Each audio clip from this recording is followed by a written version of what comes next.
அனைவருக்கும் பிதாவாகிய தேவனுடைய நாமத்தினாலும் நம்முடைய இரட்சகராகிய இயேசு கிறிஸ்துவின் நாமத்தினாலும் அன்பின் வாழ்த்துக்கள்.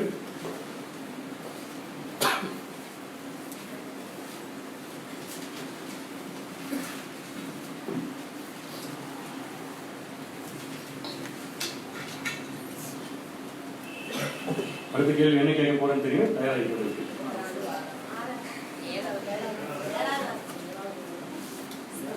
ஆதாரப்பட்டு கருத்துக்கள்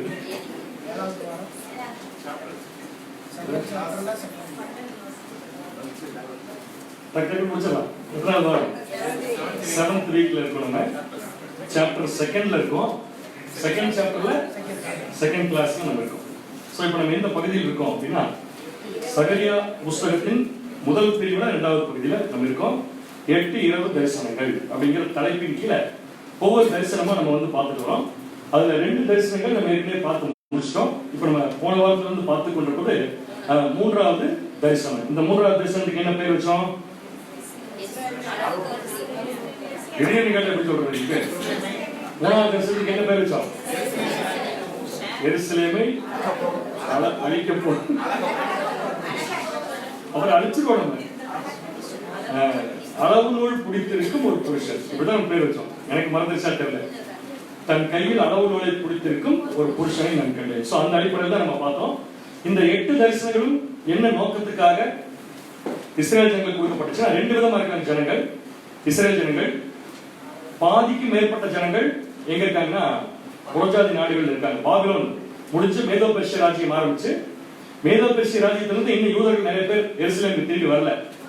எருசலேமுக்கு திரும்பி வந்தவங்க என்ன பண்றாங்க, இப்ப ஆலயம் கட்டிட்டு இருக்காங்க. ஆலயம் கட்டி கொண்டிருக்கும் ஜனங்களுக்கு அஷூரன்ஸ் கொடுக்கணும், என்கரேஜ்மெண்ட் கொடுக்கணும், ஆசீர்வாதம் கொடுக்கணும். அதே சமயத்துல ஆலயம் கட்டுவதற்கு வராம இருக்காங்க பாருங்க, புறஜாதி நாடுகளிலே இஸ்ரேல் ஜனங்கள் இருக்காங்க இல்லையா?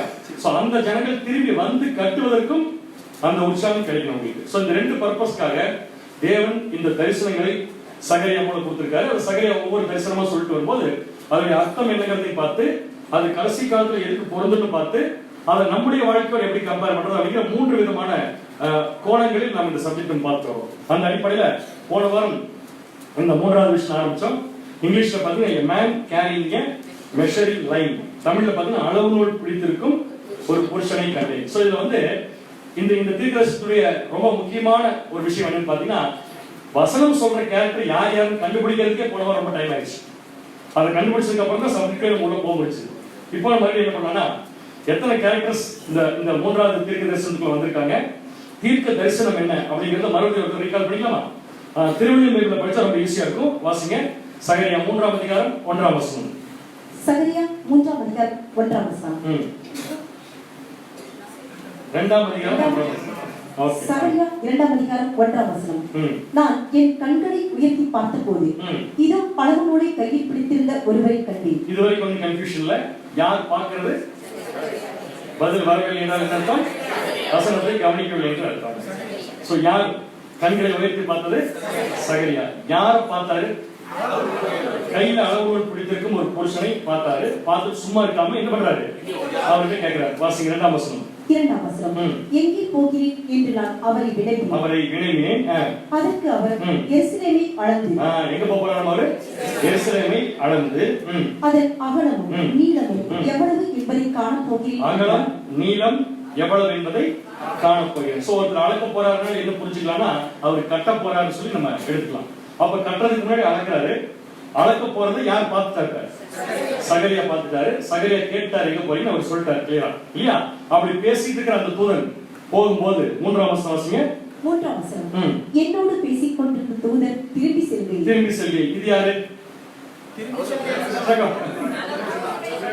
என்னோட பேசிக் கொண்டிருந்த தூதன்கிறது யாருன்னு கேட்கிறேன். அளவு நூல் பிடித்திருக்கும் அந்த புருஷன் பேசிட்டு இருக்காரு. அவர் அளக்க போறப்ப திரும்பி செல்கையில் மற்றொரு தூதன் அவருக்கு எதிரே. இப்ப 3வது கேரக்டர் வந்தாச்சு. வேற ஒரு தூதன் என்ன பண்றாருன்னா இதுக்குள்ள வராரு. அப்புறம் 4ஆம் வசனம். வந்தவர் முன்னவரிடம் இவ்வாறு சொன்னார். வந்தவர் யார்? தெளிவா எதுவுமே இல்லாம சொல்றீங்க பாருங்க. வந்தவர் யார்? எக்ஸுக்கு அப்புறம் கண்டுபிடிச்சு போய் ஒருத்தவங்க எக்ஸ் கண்டுபிடிச்சாச்சு. யாருங்க? மிகாயில் 2வது தூதன். வந்தவர் முன்னவர் யாரு? அளவோட கையில பிடிச்சிருந்த புருஷனிடம் என்ன சொல்றாருன்னா, ஓடி சென்று அந்த இளைஞனிடம் நீ சொல்ல வேண்டியது. சோ இளைஞன் கிட்ட போய் சொல்லுகிறார். இளைஞன் யார்? இப்ப சகரியா கிட்ட போய் நீ சொல்ல வேண்டியது, எருசலேமில் எண்ணிறந்த மனிதர்களும் திரளான கால்நடைகளும் இருப்பதால் அந்நகரம் மதிலில்லாத ஊர்களைப் போல் இருக்கும். அந்த நகரம் எப்படி இருக்குன்னா மதில் இல்லாத ஊர்களைப் போல் இருக்கு. அப்ப எதுக்காக இந்த இன்ஃபர்மேஷன் இப்ப இந்த புருஷனுக்கு, அதாவது கையில அளவு பிடிச்சிருக்கிற புருஷனுக்கு தூதன் மூலம் போதுன்னு சொல்லி பாத்தீங்கன்னா, நீங்க எல்லாம் ஒண்ணு மதில் கட்டிலாம் சந்தோஷமா இருக்க போறீங்கிற அவசியம் இல்ல. ஏன்னா எருசலேமுக்கு யாரை மதிலா இருப்பான்னு சொல்லிட்டாங்க. வாசிங்க 2ஆம் அதிகாரம் 5ஆம் வசனம். 5ஆம் வசனம். ஏனெனில் அதை சுற்றிலும் நானே நெருப்பு சுவராய் அமைவேன். போதும். கடைசி என்ன முடிச்சாருன்னா, அதனோடு மாட்சியாய் விளங்குவேன் என்கிறார் ஆண்டவர். என்கிறார் கடைசியில் வரல, என்கிறார் ஆண்டவர். ஏதாவது சந்தேகமா இருக்கு உங்களுக்கு? சோ இப்போ நான் என்ன பண்றேன், இதை மனப்பாடம் பண்ண வச்சிடறேன். உங்களை போன வாரம் மனப்பாடம் பண்ணி வச்சிருந்தா மறுபடியும் இந்த வார சப்ஜெக்ட்ல ஒரு கேள்வி இருக்கு. அதனால மறுபடியும் நம்ம ரீகால் பண்றது நல்லது. நான் ஒவ்வொரு இடத்துலயும் நான் எங்க உங்களுக்கு கட்டம் போட்டு காமிக்கிறோம், அந்த கேரக்டர் யாரு டக்குன்னு சொல்லிடணும். Okay, ready? என்னோடு பேசிக்கொண்டு தூதர் யார்? அளவுக்கு பிடித்திருந்தவர். கரெக்ட். அடுத்தது மற்றொரு தூதர் யார்? மிகாயில். சரியான பதில். அந்த இளைஞன் யார்? சகரியா. சரியான பதில். இவ்வளவுதான் நினைச்சுக்கிறது இருக்கு. இப்ப இந்த 3 கேரக்டர் தெளிவா தெரிஞ்சிச்சியா? தெரிஞ்சதுக்கு அப்புறமா இதுல பேர் தெரியாத கேரக்டர் யார்? பெயர் தெரியாத கேரக்டர் யாரு? முதல்ல அளவு பிடித்தவர் ஒருத்தர் இருக்காரு, அப்புறம் மிகாயில் இருக்காரு, இன்னொருத்தர் சகரியா. கேள்வியில பதில் இருக்கு. பேர் தெரியாதவர் யார்? இதுல அளவு நூல் பிடித்திருந்தவர், அதாவது எருசலேமை அளப்பவர். அவர் யாருன்னு தெரியும், இவர் யாருன்னு தெரியும், இவர் என்ன கேரக்டர் தெரியும், ஆனா பேர் என்ன நமக்கு தெரியாது. சோ பேர் என்ன எப்படி கண்டுபிடிச்சோம்? அவர் செஞ்ச வேலையை வச்சு கண்டுபிடிச்சோம். அவர் என்ன வேலையை செஞ்சாரு? அவர் தேவனுடைய ஊழியக்காரர். அப்புறம் சகரியாவுக்கு இவர் தான் போய் சொல்றாரு. அப்ப இவர் மூலமா தான் சகரியாவுக்கு போகுது இன்ஃபர்மேஷன் இஸ்ரேல் ஜனங்களை பத்தி. அடுத்த பாயிண்ட், இவர் சொல்ற சகரியா என்ன பண்றாரு? கேட்கிறாரு. அதே மாதிரி சகரியா போய் சொல்ல போறாரு இவர் சொல்றாரு. அடுத்தது மிகாயிலே டைரக்டா சகரியாவுக்கு பேசாம யார் மூலமா தான் பேசுறாரு? இந்த அளவு பிடித்திருக்கும் புருஷன். சோ கண்டிப்பா இது என்னன்னு பாத்தீங்கன்னா வேற ஒண்ணும் இல்ல, தேவனுடைய தீர்க்கதரிசனம். கரெக்டா இருக்குமா? சகரியா இஸ்ரேல் ஜனங்க கிட்ட என்ன சொல்ல போறார்? தீர்க்கதரிசனம் சொல்ல போறார். கரெக்டா? சகரியா மிகாயில் அளவு பிடித்திருக்கிறவர்கிட்ட என்ன கொடுத்து அனுப்பினாரு? சகரியா கிட்ட தீர்க்கதரிசனம். அப்ப இந்த அளவு பிடித்திருக்கிறவர் யாருன்னு கேட்டா, தூக்கத்தை எந்திரிச்சு கேட்டா கூட என்னதான் சொல்லணும்? தூக்கத்தை எந்திரிச்சு கேட்டா கூட என்னதான் சொல்லணும்? அப்ப கொஞ்சம் தூங்கிக்கிறேன்னு சொல்லக்கூடாது. ஓகே, கிளியர் இருக்கா உங்களுக்கு? சோ இப்ப எல்லாமே கிளியர் நமக்கு. இப்ப வரிசையா சொல்லுங்க, கோரியா சொல்லுங்க. மிகாயில் சகரியாக்கு தேவனுடைய தீர்க்கதரிசனம் மூலமா பேசுறாரு. என்ன பேசுறாரு? நீங்க என்ன பதில் கட்ட வேண்டாம், நானே அதுக்கு என்ன வந்துக்கிறேன் பதில். இந்த சம்பவத்தை கடைசி காலத்துல இருக்கிற இஸ்ரேல் ஜனங்களோட கம்பேர் பண்ணலாமா? பண்ணலாம். எப்படி பண்ணலாம்? அவங்களும் பாதியா இருந்தாங்க, இப்ப இருக்கிற இஸ்ரேல் ஜனங்களும் பாதியா இருக்காங்க. அவங்க பாதியா இருக்காங்க பழைய ஏற்பாட்டுல ப்ரூஃப் இல்ல, ஆனா இப்ப இருக்கிறவங்க பாதியா தான் இருக்காங்க. நல்லா தெரியும். எங்க பாதி குடும்பம் இங்க, பாதி குடும்பம் வேற பக்கம். அப்படியா? இல்ல, பாதி ஜனங்கள் இன்னும் புறஜாதி நாடுகள் தான் இருக்காங்க, பாதி ஜனங்கள் எங்க வந்துட்டாங்க? இஸ்ரேலுக்கு வந்துட்டாங்க. இப்ப இஸ்ரேலுக்கு வந்த ஜனங்களுக்கு இந்த இன்ஃபர்மேஷன் ஓகே, எதுக்குன்னா என்கரேஜ் பண்றதுக்கு. ஏன்னா இவங்க ஆலயத்தை கட்ட ஆரம்பிச்சாச்சு. எருசலேமையே நாளைக்கு உலகத்துக்கு ஒரு ஆலயமா கட்ட ஆரம்பிச்சிட்டாங்க உள்ள வந்தவங்க. ஆனா உள்ள வராதவங்க ஏன் வரமாட்டேங்கிறாங்கன்னா, அவங்கவுங்க இருக்கிற நாடுகள்ல சமாதானமா இருக்கலாம் நினைச்சிட்டாங்க. அப்ப என்ன புரிஞ்சுக்கிட்டாங்க? நாங்க மதிலுள்ள தேசங்கள் இருக்கிறோம், புறஜாதி தேசங்கள் இருக்கிறோம், அதனால மதில்களை காப்பாத்து நினைக்கிறாங்க. மற்ற ஊர்களில் செட்டில் இருக்கிற யூதர்கள் இன்னைக்கு வரைக்கும் நினைப்பு அப்படித்தான். நாங்க இருக்கிற தேசம் எங்களுக்கு செக்யூர்ட் தேசம், எங்களுக்கு எந்த ஆபத்தும் இல்லை. நமக்கு தான் தெரியும் எந்த தேசம் அவங்க வச்சிருக்கா அது தேசத்துக்கு செக்யூரிட்டி இல்லை. ஆனா இஸ்ரேல் ஜனங்கள் அப்படி நினைச்சிருக்காங்க. தேவன் எப்படி கூப்பிடுறாருன்னா, மதில் உள்ள தேசத்தை பத்தி நீங்க கவலைப்படாதீங்க, மதிலே இல்லாம நான் உங்களுக்கு என்ன பண்றேன்? காப்பாத்துறேன். அப்படின்னு இந்த ஜனங்களுக்கு யார் பதில்? தேவன். அப்ப இந்த ஜனங்களுக்கு தேவன் பதிலா இருக்கும்னா இந்த ஜனங்கள் என்ன செய்ய வேண்டும்? அந்தந்த ஊர்ல செட்டில் ஆக வேண்டும். பாபிலோன் குமாரத்தின் மத்தியில் கொடியிருக்கும் சீயோனை உன்னை நியமிக்கோ. இதுக்கு நம்ம என்ன விளக்கம் பார்த்தோம்னா, ஒரு காலகட்டத்துல இஸ்ரேல் ஜனங்கள் அடிமைகளா இருக்கிற வரைக்கும், எகிப்தா இருக்கட்டும், பாபிலோன் இருக்கட்டும், கொஞ்ச நாளைக்கு முன்னாடி எடுத்துக்கிட்டீங்கன்னா எந்தெந்த நாடுகள் இருந்தாங்களோ அந்தந்த நாடுகள் அவங்களுக்கு உள்ள அடிமையா வச்சிருந்தாங்க. ஆனா இன்னைக்கு எந்த நாடும் இஸ்ரேல் தங்கள் சொந்த ஊருக்கு போறதுக்கு என்ன பண்றது இல்ல, தடை பண்றது இல்ல. இன்ஃபேக்ட் சொல்ல போனா அதிக ஸ்ட்ரென்த் எங்க இருக்காங்க? இஸ்ரேல் ஜனங்கள். புறஜாதி நாடுகள்ல இஸ்ரேல் ஜனங்கள் எந்த கண்ட்ரில அதிகமா இருக்காங்க? அமெரிக்கா. அமெரிக்கால இருந்து இஸ்ரேல் போறதுக்கு ஏதாவது தேவையா? விசா தேவையில்லை, பாஸ்போர்ட் தேவையில்லை, எப்ப வேணாலும் போலாம். அப்படின்னா தேவன் இப்ப என்ன பண்ணிருக்காரு? உன்னை நீ தான் என்ன பண்ணணும்? விடுவிச்சு. நான் உனக்கு விடுவிக்கிறதுக்குள்ள எல்லா ஏற்பாடும் பண்ணியாச்சு. இப்ப நீ என்ன பண்ணா, நான் விடுவிச்சு கொடுத்துருக்கேன் தெரிஞ்சுக்கிட்டு எல்லாரும் எங்க போங்க, சொந்த ஊருக்கு போங்க, உங்களுக்கு எந்த தடையும் இல்ல. இப்ப யூதர்கள் கேட்பாங்க, நாங்க அமெரிக்காலே நல்லா இருக்கோம்ல, நாங்க அமெரிக்கா நல்லா இருக்கோம், பிரிட்டிஷ்ல நல்லா இருக்கோம், ரஷ்யால நல்லா இருக்கோம், நாங்க அந்த ஊர்ல நல்லா இருக்கிறப்ப நாங்க எதுக்கு திருப்பி எருசலேமுக்கு போகணும் அப்படின்னு கேட்டா அதுக்கு தேவன் பதில் கொடுக்கிறாரு, பிற்பாடு என்ன உண்டாகும் இருக்கு. வாசி பார்க்கலாம். சகரியா 2ஆம் அதிகாரம் 8ஆம் வசனம். சகரியா 2ஆம் அதிகாரம் 8ஆம் வசனம். பிற்பாடு மகிமை உண்டாகும் என்று சேனைகளின் கர்த்தர் சொல்கிறார். இப்ப நீங்க சொல்லுங்க, எதற்கு பிற்பாடு? அவங்க கேட்கிற கேள்வி என்ன?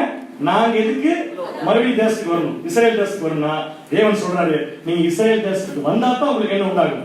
மகிமை உண்டாகும். அடுத்தது, உங்களை கொள்ளையிட்ட ஜாதியினிடத்துக்கு என்னை அனுப்பினார். இந்த எண்ணெய்ங்கிறது யாருங்கிறது இப்ப ஒரு பெரிய பாயிண்ட் வர போறீங்க. ஓகே, உங்களை கொள்ளையிட்ட ஜாதிகளுக்கு தேவன் என்னை அனுப்பினார். என்னை தானே? உங்களுக்கு தானே? சகரியா நோ டவுட். பின்னாடி பதில் சொல்ல வேண்டிய பாருங்க, ஆப்ஷன் எடுத்தாச்சு. பேர் என்னை அனுப்பினார் நிறுத்திக்கணும். இந்த கேள்வி தான் ஃபுல்லா டீடைலா பார்ப்போம். என்னை அனுப்பினார் எதுக்கு கேட்டா, உங்களை தொடுகிறவர் அவருடைய கண்மணியை தொடுகிறார். எதுக்காக கேட்டா, உங்களை தொடுகிறவன் அவருடைய, அவர்கள் யாரு? பிதாவாகிய தேவனுடைய கண்மணியை தொடுகிறான் அப்படின்னு சொல்லி முடிச்சிட்டாருன்னா, இதே வசனத்தை திருவள்ளுவத்துல படிச்சா இன்னும் ரொம்ப ஈஸியா புரிஞ்சுக்கிற மாதிரி இருக்கு. அதே வசனம் சகரியா 2ஆம் அதிகாரம் 8ஆம் வசனம். சகரியா 2ஆம் அதிகாரம் 8ஆம் வசனம். என்னை தமது மாட்சிக்கென்று அனுப்பிய ஆண்டவர். என்னை ஆரம்பிச்சிருக்க வசனம். யார் பேசிட்டு இருக்கா? அவர் ஆரம்பிக்கிறார். என்னை தம்முடைய மாட்சிக்கென்று அனுப்பின ஆண்டவர். சொல்லி பார்த்துக்கணும். என்னை தம்முடைய மாட்சி, மாட்சின்னு என்ன? மகிமை, மகிமைக்கென்று அனுப்பிய ஆண்டவர். அப்ப தேவன் யாரையோ இஸ்ரேலை மீட்டு வர்றதுக்கு அனுப்பியிருக்கார். அவர்தான் என்னைங்கிறார். என்னை அனுப்பின ஆண்டவர் உங்களை கொள்ளையடித்த வேற்றினத்தாரை குறித்து. உங்களை கொள்ளையடித்த வேற்றினத்தார் 3 பேர் பெயர் கூறுக. இஸ்ரேலை கொள்ளையடித்த வேற்றினர் 3 பேர் பெயர் கூறுக. ஒன்னு அமெரிக்கா, இன்னொன்னு ரஷ்யா, இன்னொன்னு கலர் குதிரை கலர், சிவப்பு, மஞ்சள் பச்சையா, மஞ்சள் நிறம், வெள்ளை. ஓகே, சூப்பர், பரவாயில்ல. அந்த குதிரையை வச்சா அந்த கலர் நம்ம ஞாபகம் வச்சிருக்கோம். அதனாலதான் தீர்க்க தரிசனம் எப்பவுமே பார்த்தீங்கன்னா அவ்வளவு சீக்கிரம் மனசு விட்டு போகவே போகாது. அதனால தேவன் அதிக அடையாள பாஷையில் அதுக்கு யூஸ் பண்றாரு. இப்ப நம்ம ஞாபகம் வச்சுக்கலாம். பாயிண்ட் வந்துடலாம். உங்களை தொடுகிறவன் என் கண்மணியை தொடுகிறான்னு சொல்லியிருக்காரு. உங்களை யாராவது தொட்டா, யார் தொட்ட மாதிரி? என்னுடைய கண்மணியை தொடுகிற மாதிரி. இப்ப இந்த வசனத்தை யார் பேசியிருப்பா, யாருக்கு பேசியிருப்பாங்கிறத கொஞ்சம் செக் பண்றதுக்கு நான் மறுபடியும் ஒரு எக்ஸசைஸ்க்குள்ள போறேன். இப்ப நான் 3 கேரக்டர் போட போறேன். அந்த 3 கேரக்டர் யாருன்னு நீங்க சொல்லணும். இந்த பக்கம் இருந்தாரு சகரியா. ஏன்னா எல்லா பிக்சர்ல அப்படித்தான் பார்த்திருக்கோம். சோ சகரியா. அடுத்து அது யாரு? ஆலயம் கட்டி கொண்டிருக்கும் இஸ்ரேல் ஜனங்கள். அவங்க யாருங்க? ஊர் திரும்பாத இஸ்ரேல் ஜனங்கள். இஸ்லாமா? சோ பேர் கரெக்டா இருக்கு. சகரியா, ஆலயம் கட்டக்கூடிய ஜனங்கள், திரும்பி வராத ஜனங்கள். இப்ப உங்களுக்கு டெஸ்ட் நல்லா கவனிங்க. உங்களை தொடுகிறவன் என்னுடைய கண்மணியை தொடுகிறான் அப்படிங்கிற தீர்க்கதரிசனம் இதில் யாருக்கு பொருந்தும்? ஆலயம் கட்டுறவங்களுக்கு இல்ல சொல்லுங்க. திரும்பி வராஜர்களுக்கு, ஆலயம் கட்டுறவங்களுக்கு ஷூர் மாத்தக்கூடாது. பண்ணிடுவோம். நான் மாத்தல. நல்லா கொஸ்டின் வச்சு பாருங்க. அந்த வசந்த முழுசா படி மறுபடியும் 2:8 இருக்குங்க. 2:8 மறுபடியும் படிங்க. என்னை தமது மாட்சிக்கென்று அனுப்பின ஆண்டவர். என்னை தம்முடைய மாட்சிக்கென்று அனுப்பின ஆண்டவர். அப்ப யாரோ ஒருத்தர் தேவன் என்ன பண்ணிருக்காரு? அனுப்பியிருக்காரு. எங்க அனுப்பியிருக்க வாய்ப்பு இருக்கு? எங்க ஆணை கட்டிருக்கிறதுக்கா? கண்டிப்பா எங்க வாய்ப்பு இருக்கு. எங்கிருந்து யூதர்கள் வரலையோ அந்த இடத்துக்கு அனுப்பி அந்த ஜனங்களுக்கு தான் சொல்றாரு, நீங்க போட்டு வாங்க, பிற்பாடு உங்களுக்கு என்ன உண்டாகும்? ஆணை கட்டிட்டு இருக்கிற ஜனங்களை பார்த்து பிற்பாடு உங்களுக்கு பயன் உண்டாகும் சொன்னா நல்லா இருக்குது, சூப்பரா இருக்குமா? யாருக்கு தான் கேட்டாரு, நீ வா, வந்த பிற்பாடு உனக்கு என்ன உண்டாகும்? சோ 2 விதமான ஜனங்கள் இருக்காங்க. அது இந்த இடத்துல நம்ம புரிந்து கொள்வதற்கு இதோட நம்ம நிறுத்திக்கலாம். சோ இப்ப சகரியா ஆலயம் கட்டும் ஜனங்களுக்காகவும் பேசணும், வராம இருக்கிற ஜனங்களுக்காகவும் பேசணும். எதுக்கு 2 பேருக்கா பேசணும்? சகரியாக்கு 2 விதமான வேலை கேட்டா, ஆலயம் கட்டிட்டு இருக்கிற ஜனங்களுக்கு பேசுறது காரணம் என்ன? அவங்க மேலும் உற்சாகமா ஆலயத்தை கட்டுறது. இப்ப கம்ப்ளீட் பண்ணுங்க. ஊர் திரும்பி வராத யூதர்களுக்கு எதுக்கு இந்த வசனத்தை பேசணும்? உற்சாகமாக திரும்பி வரும். நல்லா நோட் பண்ணிக்கங்க. ஆலயம் கட்டுற ஜனங்களை உற்சாகமாக கட்ட வைக்கவும் சகரியா பேசணும். அதே சமயத்துல ஆலயமே கட்ட வராம புறஜாதி தேசங்கள் இருக்கிற யூதர்களை திரும்பி வர வைக்கிறதுக்கும் இப்ப சகரியா என்ன பண்றாரு? தீர்க்கதரிசனத்தை பேசுறாரு. இதைத்தான் நம்ம போன வாரம் பார்த்தோம். Go and spread the good news. நல்ல செய்தி போய் நீங்க என்ன பண்ணுங்க? பரப்புங்க. இப்ப இந்த வேலையை செஞ்சதா நம்ம யாரை படிச்சோம்? சகரியா. சகரியா யார் கல்யாணம் இருக்காரு இப்ப கடைசி காலத்துல? மாம்சத்தில் இருக்கும் சபை. இப்ப மாம்சத்தில் இருக்கும் சபை ரெண்டு வேலையுமே செய்ய போதா? ரெண்டு பேருக்குமே போய் சொல்ல போதா? ரெண்டு பேருக்குமே போய் சொல்ல போதான்னு கேட்டா கொஞ்சம் வித்தியாசம் இருக்கு. நல்லா கவனிக்கலாங்க. முதல் விஷயம் நியூஸ் ஸ்ப்ரெட் பண்றது.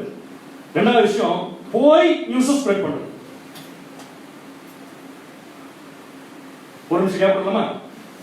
முதல் விஷயம் நியூஸ ஸ்ப்ரெட் பண்றது. எந்த நியூஸ? உங்களை தொழுகிறவன் கண்மணி தொழுகிறான். அடுத்தது போய் நியூஸ் ஸ்ப்ரெட் பண்றது. ரெண்டு வேலையா இல்லையா? ரெண்டு என்ன வித்தியாசம்? முதல்ல ரெண்டு என்ன வித்தியாசம் தெரிஞ்சதை சொல்ல முடியும். முதல் விஷயம் ஸ்ப்ரெட் தி நியூஸ். ரெண்டாவது நியூஸ் போய் நியூஸ் ஸ்ப்ரெட் பண்ணு. ரெண்டுக்கு வித்தியாசம் இருக்கா இல்லையா? என்ன வித்தியாசம்? போய் அவ்வளவுதான். போய் அவ்வளவுதான். போய்ங்கிறது மட்டும் வித்தியாசம். அப்ப இந்த ப்ராஃபஸி ரெண்டு விதமா சொல்லப்படுகிறது. ஒன்னு பாத்தீங்கன்னா சகரியா மூலம் சொல்லப்படுகிறது. யாருக்கு? யாருக்கு? ஆலயம் கட்டி கொண்டிருக்கும் ஜனங்களுக்கு. ஆலயம் எதுக்கு? என்ன பர்பஸ்க்கு? என்ன பர்பஸ்? உற்சாகமாக கட்டுறதுக்கு. அதே சமயம் ஊரே திரும்பி வர ஜனங்களுக்கு சகரியா மறுபடியும் போனாரா பாபிலோனுக்கு? மேதோபேஷா போய் கூப்பிட்டு வந்தாரா? ஆனா அவங்க வரணும்னா யாராவது போய் சொல்லணுமா இல்லையா? அவர் தான் போய் சொல்லணும். அவர் தான் போய் சொல்லணும்.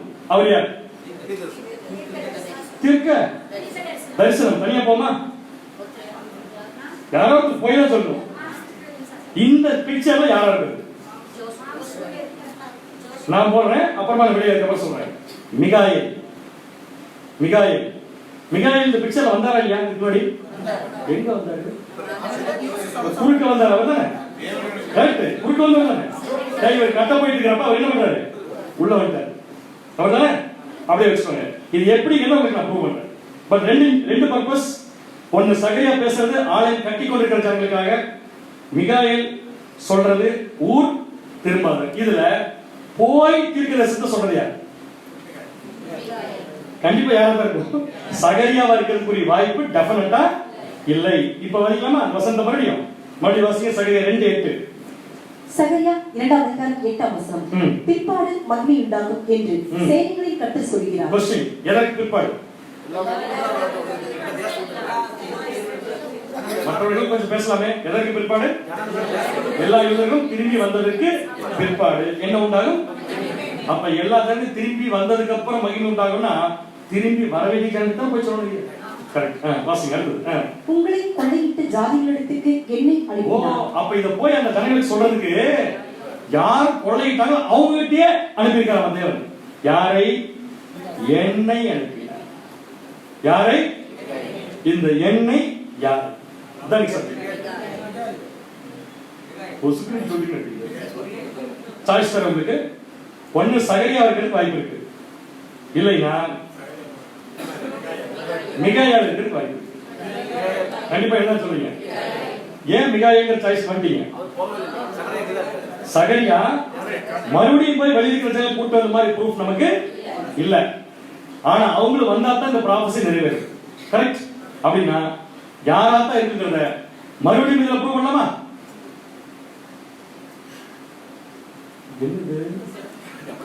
இது என்ன தெரியுமா? அப்ப நீங்க மடமடன்னு சொன்னீங்களா? அதேதான். இப்ப ரவுண்ட் மட்டுமா? டக்கு சொல்லுவீங்களா? டக்கு சொல்லணும். டக்கு சொல்ல மாட்டேங்குது. யாரு? அளவுகள் பிடித்திருக்கும் புருஷன். ரைட். இது யாரு? மிகாயேல். கரெக்டா சொல்லிட்டீங்க. இது யாரு? ரொம்ப ஈஸியா இருக்கு நினைச்சாதீங்க. இதுவரை கிளியரா? இதுவரை கிளியரா? இப்ப அதே வசந்த அடுத்த ஸ்லைட்ல மாத்திரம் ஒண்ணுமே பண்ணல. அங்க 1ல இருந்து ஆரம்பிச்சேன், இங்க 4ல இருந்து ஆரம்பிச்சிருக்கேன். அவ்வளவுதான். இப்ப மறுபடியும் ரவுண்ட் பண்றேன். கரெக்டா சொல்லுங்க. கன்ஃபியூஸ் ஆகும் சொல்லுங்க. யாரு? சரியான பதில். யாரு? மிகாயில். வந்தவர் யார்? மிகாயில். முன்னவர் யார்?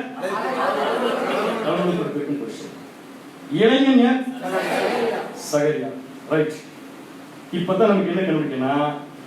8ஆம் வசனத்துல என்னை தமது மாட்சிக்கென்று அனுப்பி ஆண்டவர் போட்டிருக்கு. அந்த எண்ணெய் யார்? கண்டிப்பா யாரும் தான் இருக்கும். ஏன்னா அவர் தான் என்ன பண்ண ஆரம்பிச்சிருக்காரு, ஆரம்பத்துல இருந்து பேச ஆரம்பிச்சிருக்காரு. அவருதான் அவர் ஏதோ ஒரு வழியில போய் வெளியிருக்கிற யூதர்கள் என்ன பண்ண சொல்றாரு, இப்ப வர சொல்றாரு. கடைசி வருஷம் எப்படி முடியுது பாருங்க. என்னை அனுப்பினது படைகளின் ஆண்டவர் என்று அறிந்து கொள்வீர்கள். இப்ப இந்த எண்ணெய் சொல்லி பேசிட்டு யார் தான்? ஆரம்பத்துல இருந்து பேசிட்டு யாருன்னு பாத்தீங்கன்னா மிகாயில் தான். அப்ப மிகாயில் தான் என்ன சொல்றாருன்னா, என்னை தேவன் உங்களை கொள்ளையிட்ட ஜாதிகளிடத்தில் அனுப்பினார்கள். கரெக்ட். கடைசியா 13ஆம் வருஷத்துல முடிக்கிறப்ப என்னை அனுப்பினது தேவன் சொல்லி நீங்க தெரிஞ்சுக்குவீங்கன்னு சொல்லி முடிக்கிறார். அப்ப இந்த எண்ணெய்ங்கிறது கண்டிப்பா சகரியா இருக்கிறதுக்கு வாய்ப்பே இல்ல. ஏன்னா இந்த ப்ராபசிய சகரியா பேச ஆரம்பிக்கல. யார் பேச ஆரம்பிச்சா? மிகாயில் தான் பேச ஆரம்பிச்சா. கரெக்டா புரியுது உங்களுக்கு? சோ எண்ணெய் யாருக்கு குறிக்கும்? மிகாயில். சோ எண்ணெய் அனுப்பினார் இடத்துல இப்ப சகரியா எடுத்துட்டு யார் கொண்டு வச்சா பாப்ப? மிகாயில். அப்படின்னா வெளியிருக்கிற யூதர்களை உள்ள கொண்டு வந்து சேர்த்தி தேவனுடைய ஆலயமா எருசலேமை மாத்த போறது யாருன்னு சொல்லி பாத்தீங்கன்னா மிகாயில். அவருக்கு இன்னொரு பேர் இருக்கு தீர்க்கதரிசனத்துல. என்ன பேர் இருக்கு? தீர்க்கதரிசனத்துல வேற ஒரு பேர் இருக்கு. இந்த ப்ராபசியிலே சிவப்பு குதிரையின் மேல் ஏறி நிற்கும் புருஷன். இது வரைக்கும் புரிஞ்சவங்களுக்கு. அடுத்தது அப்படியே நேரம் ஜம்ப் பண்ணி கடைசி வருஷத்துக்கு போய் கடைசி வருஷத்தை ஃபிட் பண்ணி பார்க்கலாமா? ரைட். கடைசி வருஷம் என்ன சொல்லுது? கன்க்ளூஷன் சொல்லுது. கன்க்ளூஷன் என்ன சொல்லுதுன்னா வாசிங்க 13ஆம் வருஷம். சகரியா 2ஆம் அதிகாரம் 13ஆம் வசனம். மாம்சமான சகலமான பேர்களே. மாம்சமான சகல பேர்களே. மாம்சமான சகல பேர்களே. மாம்சமான சகல பேர்களே. இந்த வார்த்தை நம்ம அடிக்கடி ஒரு இடத்துல கேள்விப்படுவோம். அப்போஸ்தலனாகிய பேதுரு இருக்கார் இல்லையா? பெந்தகோஸ்தே நாள்ல பரிசுத்த ஆவி கிடைச்சதுக்கு அப்புறமா அவர் பிரசங்கம் பண்ணார். என்ன பிரசங்கம் தெரியுமா? கடைசி நாளில் நான் மாம்சமான யாவர் மேலும் என்னுடைய ஆவியை ஊற்றுவேன். அந்த மாம்சமான யாவர் யார்?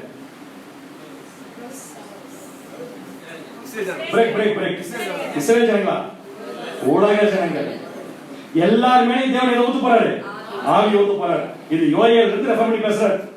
சோ நல்லா ஞாபகம் வச்சுக்கோங்க. மாம்சமான யாவர்னா எல்லாரையுமே குறிக்கும் பொருள் இல்ல. இப்ப நிழல்ல யாரை குறிக்குது? நிழல். இப்ப அவர் பேசிட்டு இருக்கிறது யாரை தான் குறிக்கும்? கண்டிப்பா இஸ்ரவேல் ஜனங்கள். எப்படி இருக்காங்க? ஒண்ணா இருக்காங்களா ரெண்டா இருக்காங்களா? எப்படி? இங்க மாதிரி அங்க மாதிரி. மறுபடியும் வாசிங்க 13ஆம் வசனம். மாம்சமான சகலமான பேர்களே கர்த்தருக்கு முன்பாக மௌனமாய். கர்த்தருக்கு முன்பாக எப்படி இருங்க? மௌனமா இருங்க. அவர் தமது பரிசுத்த வாசஸ்தலத்திலிருந்து எழுந்தருளினார். அவருக்கு ஒரு பரிசுத்த வாசஸ்தலம் இருக்காமா தேவனுக்கு. அதிலிருந்து தேவன் என்ன பண்றாராமா? எழுந்தருளினார். இது அர்த்தத்தை பார்க்காதீங்க. நான் லிட்டரலா இந்த மீனிங் தான் பார்க்க வந்திருக்கேன். இப்ப இந்த வசனத்துல 3 கேரக்டர் இருக்கு. 3 கேரக்டர் இருக்குது. ஒன்னு சொன்னவர், இன்னொன்னு யாரோ ஒருத்தருக்கு சொல்றார், மூணாவது யாருக்கோ சொல்றார். ஃபர்ஸ்ட் பாயிண்ட், ஒருத்தர் சொல்றாரு, ஒருத்தர் கிட்ட சொல்றாரு, அவர்கிட்ட ஏன் சொல்றாரு? வேற யாருக்கோ சொல்றதுக்கா சொல்றாரு. திருப்பி சொல்றது நீங்க சொல்லணும் வழியில. முதல்ல அவரு சொல்றார், கடைசி என்ன முடிச்சிருக்காரு? சொல் என்றார், அவர்தான் சொல்றார். அடுத்தது யார்கிட்ட சொல்றாரு? சொல்றவரு யார்கிட்ட சொல்றாரு? அந்த சொன்னவர் யார்கிட்ட சொல்றாரோ அவருக்கு எதுக்காக சொன்னார்? வேற யாருக்கோ போய் சொல்றதுக்காக சொல்லிருக்காரு. 3 கேரக்டர் இருந்துச்சா? ஃபில் பண்ணுங்க. இந்த 3 கேரக்டர் யாரு? முதல்ல சொன்னவர் யார்? ப்ராபசில சொன்னது யாரு? மிகாயில். சரியான. இந்த ப்ராபசி பேசிட்டு யாருதான்? இப்பதான் சொன்னீங்க யார் பேசிட்டு இருக்கா? மிகாயில். தேவன் தான் சொல்றாரு, நீங்க சொல்ல. இப்ப தேவன் வந்து நம்ம கொண்டு வரல, எல்லாமே தேவன் தான் பண்றாரு. பட் இந்த கேரக்டரை நம்ம வெளியே போறோம். எதுக்குன்னா இதுலதான் ஒரு மிகப்பெரிய பொருளான விஷயம் நமக்கு அமைச்சிருக்கு. ஓகே, சொன்னவர் யார்? மிகாயில். யார்கிட்ட சொல்றாரு? சகரியாகிட்ட சொல்றாரு. யாருக்காக சொல்றாரு? ஆலயம் கட்ட வர வேண்டிய ஜனங்களுக்காக சொல்றாரு. என்ன சொல்றாரு? வாசிங்க 9ஆம் வசனம். சகரியா 2ஆம் அதிகாரம் 9ஆம் வசனம். இதோ நான் என் கையை அவர்களுக்கு விரோதமாக அசைத்தேன். இப்ப சொல்லுங்க, இந்த நான்கிறது யார்? மிகாயில். சோ மிகாயில் என்ன சொல்றாரு? வெளியிருக்கிற யூதர்களை பார்த்து நான் என் கையை அவர்களுக்கு விரோதமாய் அசைப்பேன். இந்த வார்த்தையை சகரியா சொல்ல முடியுமா? நான் என் கையை அசைப்பேன். சகரியா கை அசைச்சார்னா பஸ் நிக்கும், வண்டி நிற்கும், ஜாதிகள் எல்லாம் அசையாது. அப்ப கண்டிப்பா யாரா இருக்கும்? மிகாயில் சொல்றாரு, உங்களை யாராவது ஒருத்தர் விடாம இருந்தா என்ன ஆகும் நான் சொல்றேன் அப்படின்னு ஆரம்பிக்கிறாரு. என் கையை அவர்களுக்கு விரோதமாய் அசைப்பேன், அதனால் அவர்கள் தங்கள் அடிமைகளுக்கு கொள்ளையாவார்கள். யாருக்கு விரோதமா அசைப்பார் தெரியல, ஆனா சொல்லி முடிக்கிறாரு, அதனால் நான் கையை அசைக்கிறதுனால அவர்கள் யாரும் தெரியல, அவர்கள் தங்கள் அடிமைகளுக்கு என்னவாங்க? கொள்ளையாவார்கள். அப்பொழுது சேனைகளின் கர்த்தர் என்னை அனுப்பினார் என்று அறிவீர்கள். மறுபடியும் இப்ப நம்ம அதே வசனத்தை பார்க்கலாம். இதோ என் கையை அவர்களுக்கு விரோதமா அசைப்பேன்ங்கிறத, இந்த அவர்கள் யாருன்னு தெரியலனா இந்த வசனம் கண்டிப்பா புரியாது. பேசிக்கிறது யாரு?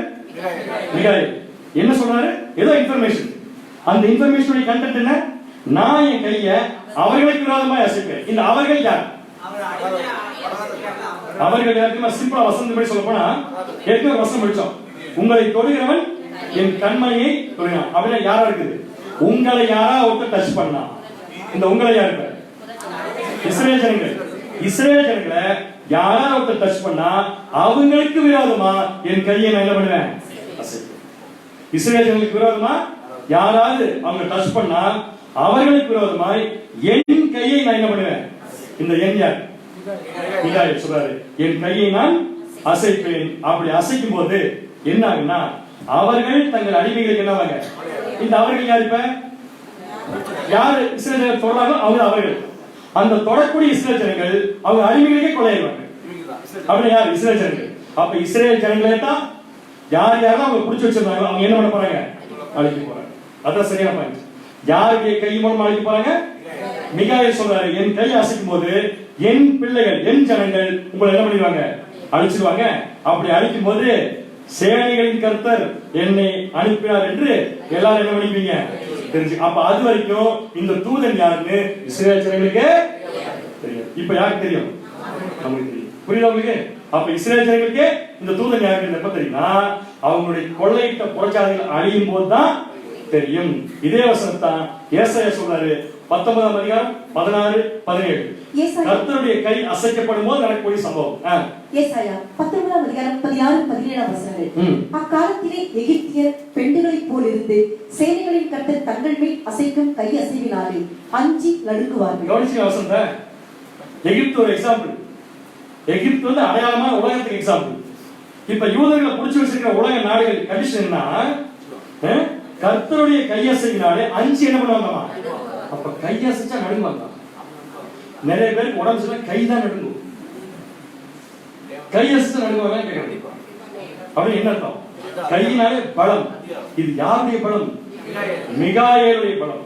சோ மிகாயேலுடைய பலத்தை அவர் செலுத்தும் போது அந்த ஜாதிகள் பூரா என்ன பண்ணுவாங்கம்மா? அஞ்சு நடுங்குவார்கள். அடுத்தது 17 வசனம். சேனைகளின் கர்த்தர் அவர்களுக்கு விரோதமாக நிர்ணயித்துக் கொண்ட ஆலோசனை நிமித்தம் யூதாவின் தேசம் எகிப்தியருக்கு பயங்கரமாக. அப்படியே ஹேண்டிகேப் எடுத்தோம்னா எல்லா யூதர்களும் தேசங்களும் சேர்ந்தாங்கன்னா, மேசியாவை ஏத்திட்டாங்கன்னா, உலக நாடுகள் பூரா இந்த நாடை பார்த்து என்ன பண்ணும்? அஞ்சு நடுங்கும். இதை செஞ்சது யாரு? கர்த்தர். எப்படி செஞ்சாரு? கையா செஞ்சிருக்காரு. அதுதான் சகரியா சொல்றாரு. அடுத்து நெக்ஸ்ட், தனக்குள் அதை நினைக்கிறவன் எவனும் நெருங்கிடுவான். திடீர்னு நினைச்சு பார்த்தாலே பயம் வந்துடும். இப்படி ஒரு தேசமா? இப்பவே பார்த்து இஸ்ரேல் தேசம் பார்த்து அப்படித்தான் இருக்கு. இப்பவே பார்த்தா நிறைய பேருக்கு ஒரு புரியாத புதிரா இருக்கு. உலக மனிதர்கள் சொல்றாங்க, எப்படி இவ்வளவு பெரிய சரித்திரம் இந்த நாட்டுக்குள்ள இருக்கு, இவ்வளவு பெரிய ரகசியம், இவ்வளவு பெரிய ஆச்சரியம், இவ்வளவு பெரிய மிராக்கிள்ஸ் எப்படி இந்த தேசத்துக்குள்ள இருக்கு? அவங்களுக்கு தெரியாது. ஏன் தெரியாதுன்னா, இன்னும் அந்த நாள் வரல. மாம்சமான எல்லாரும் தெரிஞ்சுக்கிற நாள் வரப்ப அவங்க தெரிஞ்சுக்குவாங்க. நம்ம மாம்சத்தை விட்டு வெளியே வந்ததால் இப்பவே நம்ம என்ன பண்ணிட்டோம்? தெரிஞ்சுக்கிட்டோம். தெரிஞ்சு போய் நம்ம இதெல்லாம் உட்கார்ந்து படிச்சுட்டு இருக்கோம். கரெக்டா? இதே சகரியா 2:9 திருவழியத்துல வாசிச்சா இன்னும் கொஞ்சம் கூடுதலா நமக்கு ஒரு படம் கிடைக்குது. வாசிக்கலாம். சகரியா 2:9.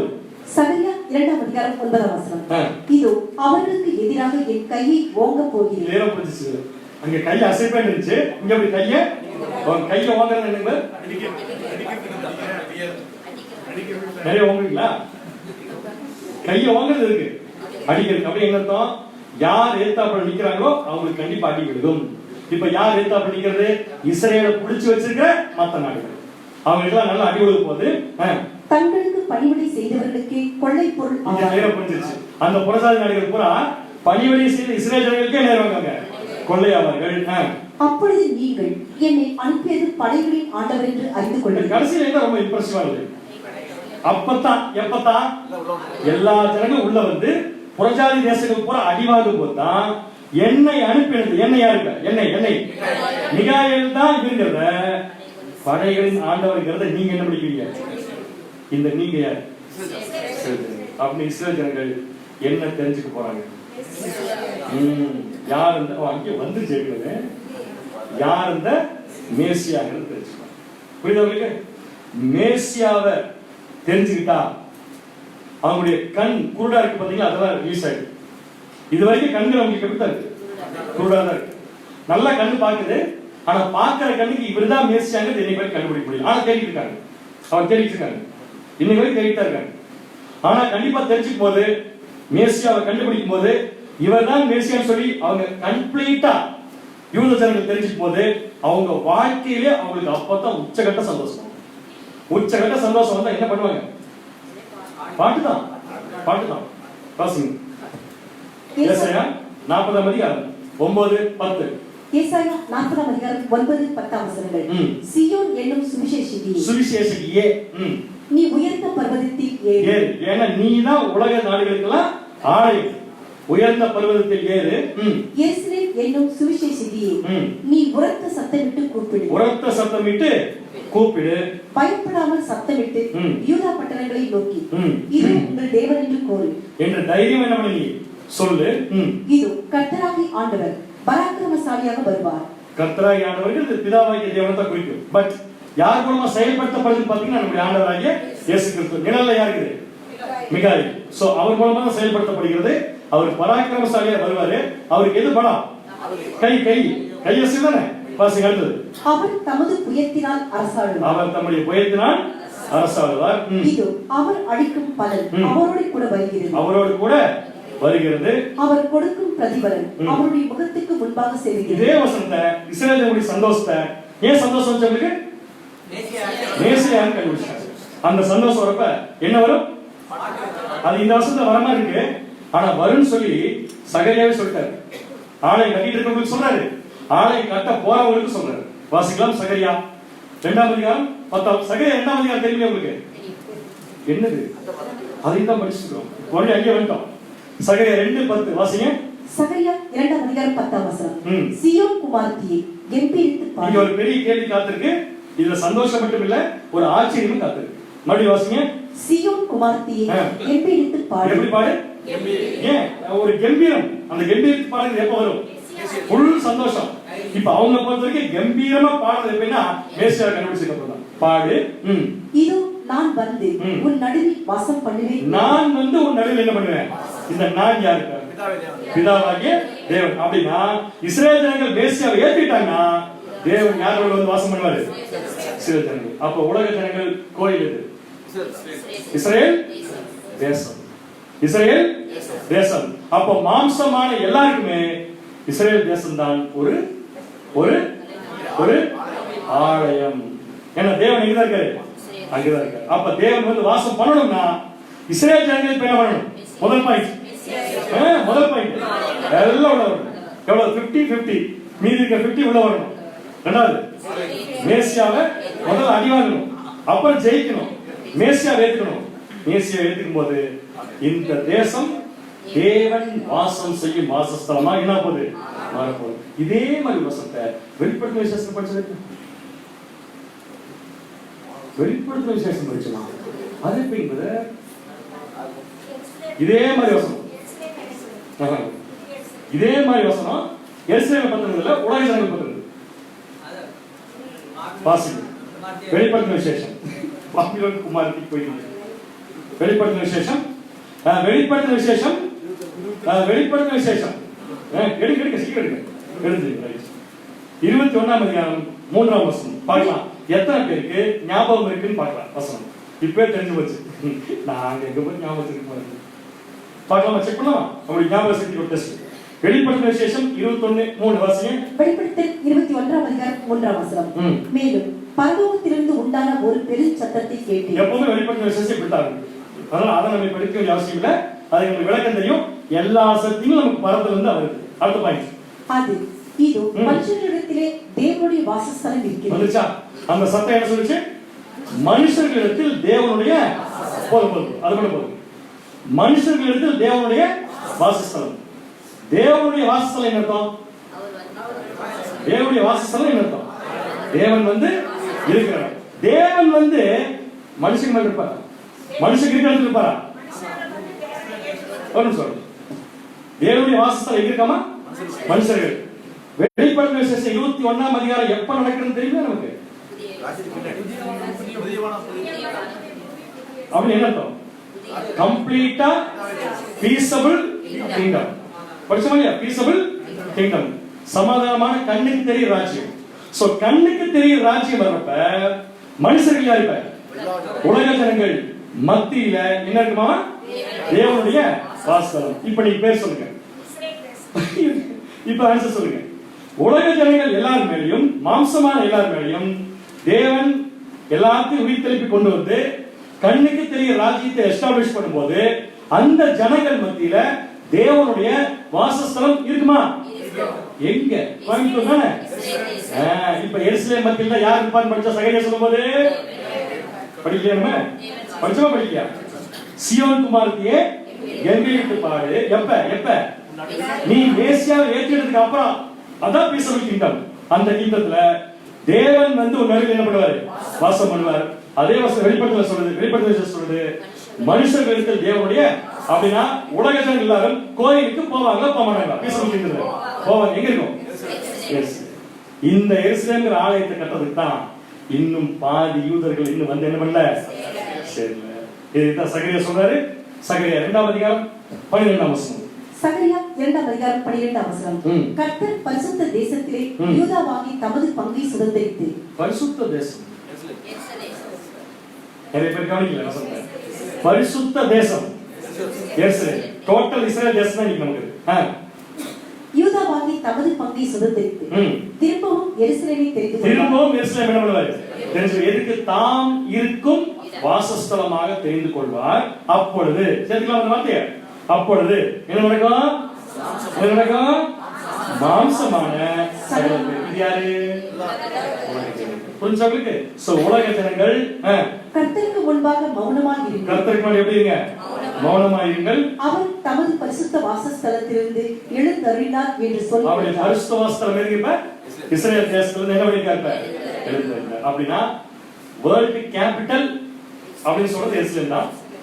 இந்த சப்ஜெக்ட் என்ன தெரியுமா? வேர்ல்ட் டெம்பிள் எதுன்னு பாத்தீங்கன்னா இஸ்ரேல் தேசம். இந்த டெம்பிளை கட்டுறதுக்கு நமக்கு வாய்ப்பு இல்லை. பாத்தீங்களா? எருசலேம்ல போய் டெம்பிளை கட்டுற வாய்ப்பு நமக்கு இருக்கா? எருசலேம்ல போய் டெம்பிளை கட்டுற வாய்ப்பு நமக்கு இருக்கா? யாருக்கு இருக்கு? வெளிநாட்டில் இருக்கிற யூதர்களுக்கு கூட இந்த சான்ஸ் கரெக்டா இருக்கு. நமக்கு இது வாய்ப்பு இல்லை. இந்த ஆலயம் கட்டுறது நமக்கு இன்னும் இல்லை, வாய்ப்பு இல்லை. ஆனா உலக ஜனங்கள் எப்பொழுதும் கையெழுத்து கும்பிட போற ஆலயமா மாறப்படுது. சத்தியம் நீ கடைசி பாத்தீங்களா? ஒரு விஷயத்திலே இந்த ஆலயத்தை போய் கட்டி உலக ஜனங்களுக்கு இதை கோயிலா மாத்துற வாய்ப்பு நமக்கு இல்லை. யாருக்கு இருக்கு? இந்த வாய்ப்பை இஸ்ரேல் ஜனங்களுக்கு கொடுப்போம். இஸ்ரேல் ஜனங்கள் எப்படி எப்படி மாத்திரம் தெரியுமா? எப்படி மாத்திரம் வாசிக்கலாம். எரேமியா 30ஆம் அதிகாரம் 6, 7 நல்ல அறிவு கொண்டு எரேமியா 30ஆம் அதிகாரம் 6, 7 வசனங்கள். ஆணாய் பிறந்தவன் பிரசவிக்கிறதுண்டோ என்று கேட்டு பாருங்கள். நீ வேணா கேட்டு பாருங்க. இஸ்ரேல் தேசத்துல போய் கேட்டு பாருங்க. பிரசவ வேதனை என்னன்னா ஆண்களும் சொல்லுவாங்க, நாங்க அனுபவிக்கிறது என்ன வேதனை பாரு? பிரசவ வேதனை. அடுத்தது பிரசவிக்கிற ஸ்திரீயை போல் புருஷர் யாவரும் தங்கள் இடுப்புகளின் மேல் தங்கள் கைகளை வைத்திருக்கிறதையும் முகங்கள் எல்லாம் மாறி வெளுத்திருக்கிறதையும் நான் காண்கிறேன். நான் ஒரு காட்சி எரேமியா பார்த்தேன். ஏன் அந்த மாதிரி அவங்க நிலைமை மாறுச்சுன்னா வாசிங்க 7ஆம் வசனம். 7ஆம் வசனம். ஐயோ அந்த நாள் பெரிய, அந்த நாள் ரொம்ப பெரிய, அந்த நாள் பெரியது. அதே போல் ஒட்ட நாள், அந்த மாதிரி ஒரு நாள் இதுவரைக்கும் வந்ததும் இல்ல, இனிமேல் வரப்போறதும் இல்ல. அடுத்தது அது யாக்கோபுக்கு இக்கட்டு. யாக்கோபுக்கு மட்டும்தான் இக்கட்டு காலம். யாக்கோபுக்கு இக்கட்டு மட்டும்தான் இக்கட்டு காலம். யாக்கோபு யாரு? இஸ்ரவேலுக்கு மட்டும்தான். ஏன்? ஏன்னா மேசியாவை என்ன பண்ணி அனுப்ப அக்செப்ட் பண்ணணும். இன்னொன்னு இந்த மாதிரி அடி கொடுத்தா தான் எங்கெங்க இருக்காங்களோ அங்கங்க இருந்து புறப்பட்டு எங்க வருவாங்க? இப்ப எருசலேமுக்கு வருவாங்க. தேவன் கடைசி என்ன சொல்லி முடிக்கிறார்னா, ஆனாலும் அவன் அதற்கு நீங்களாக்கி ரட்சிக்கப்படுவாங்க. வார்த்தை எவ்வளவு அழகா பாத்தீங்களா? ஆனா ரட்சிக்கப்படுறதுக்கு முன்னாடி பயங்கரமான ஒரு ஆபத்து காலத்துக்குள்ள அவங்க இதே இறைமையில தேவன் சொல்றாரு, ஒரு அளவுக்கு தான் அடிப்பேன், அதுக்கு அதிகமாக அடிப்பார். வாசிக்க எரேமியா 30ஆம் அதிகாரம் 11ஆம் வசனம். எரேமியா 30ஆம் அதிகாரம் 11ஆம் வசனம். உன்னை ரட்சிப்பதற்காக நான் உன்னோடு இருக்கிறேன் என்று கர்த்தர் சொல்கிறார். இந்த பாயிண்ட் இப்ப தெளிவா புரியுதா? உன்னை மற்ற ஜனங்கள் அடிக்கிறாங்கன்னா அதுக்கு காரணம் தான். ஏன் நீ இன்னும் யார தெரிஞ்சுக்கல?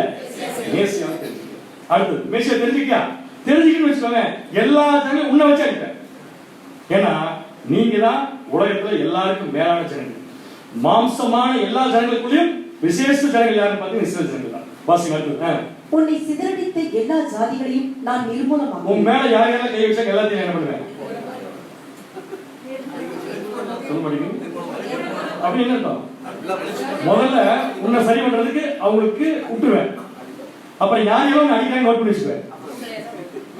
நீ சரியானதுக்கு அப்புறம் நோட் எடுப்பேன், அவங்க உன்னை வச்ச. ஏன் இந்த ப்ராசஸ்னா ஒரே விஷயம், அவங்க இந்த உலகத்துல ஆபிரகாமுடைய சந்ததியா பிறந்ததுனால அவங்க இன்னும் தெரிஞ்சுக்காம இருக்கிற அந்த மேசியாவை அவர்கள் அறிந்து கொள்ள வேண்டும். வாசிங்க. உன்னையோ நான் நிர்மூலமாக்காமலும் முற்றிலும் தண்டியாமலும் மட்டாய் தண்டிப்பேன். மட்டாய் தண்டிப்பேன். யாராவது பேர் அடிக்க சொல்ல செல்லம் அடிக்கிறது, அவ்வளவுதான். அந்த செல்லம் அடிக்கிறது இவ்வளவு ரெடி. அப்படின்னா தேவன் இஸ்ரேல் ஜனங்கள் மேல என்ன வச்சிருக்காரு அப்படின்னா, நாளைக்கு உலக ஜனங்கள் எல்லாரும் தேவனை தேடி எங்கதான் வருவாங்க. அதையும் சகரியா சொல்றாரு பாருங்க. சகரியா 2ஆம் அதிகாரம் 11ஆம் வசனம். நான் வசனம் 6 மாத்தி உங்களுக்கு சொல்லிட்டு இருக்கேன், நீங்க புரிஞ்சுக்கிறதுக்காக. சகரியா 2:11. சகரியா 2ஆம் அதிகாரம் 11ஆம் வசனம். அந்நாளிலே அநேகம் ஜாதிகள் கர்த்தரை சேர்ந்து.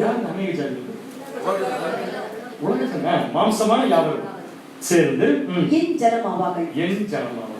அடுத்து நான் உன் நடுவில் வாசமாய் இருப்பேன்.